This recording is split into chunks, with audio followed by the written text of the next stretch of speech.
I want this particular matter to take no more than the next 30 minutes.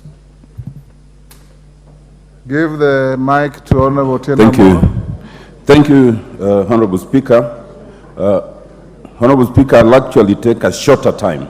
Wonderful. Honorable Speaker, I did write to your good office on 21st of November, raising 15 different points on why, in my opinion, the conflict of interest bill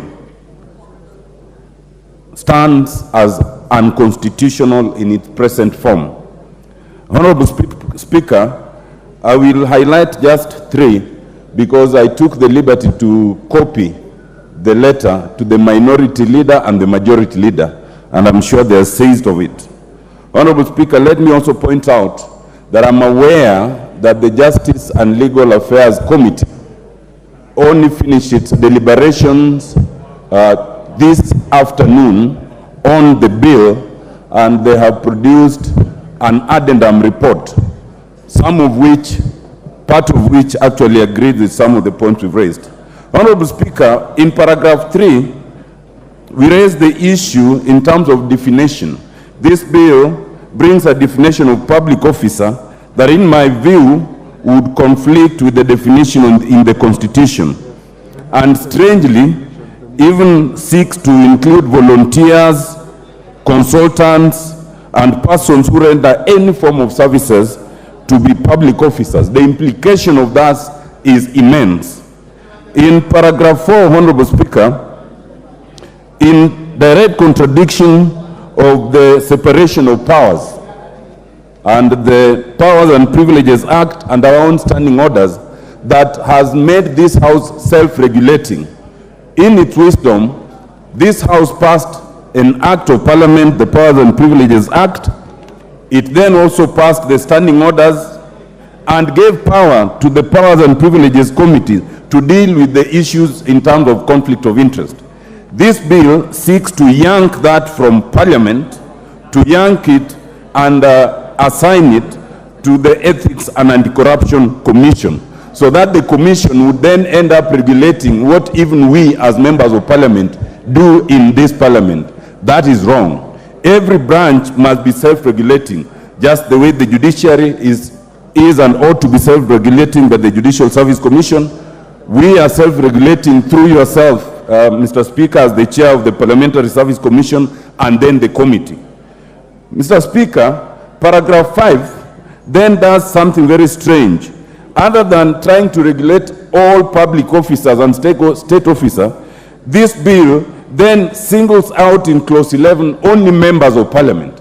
It does not single out anyone else. It does not single out cabinet secretaries, principal secretaries, judges, only members of Parliament, almost as if this bill is tailored to focus on members of Parliament in a very unfair way.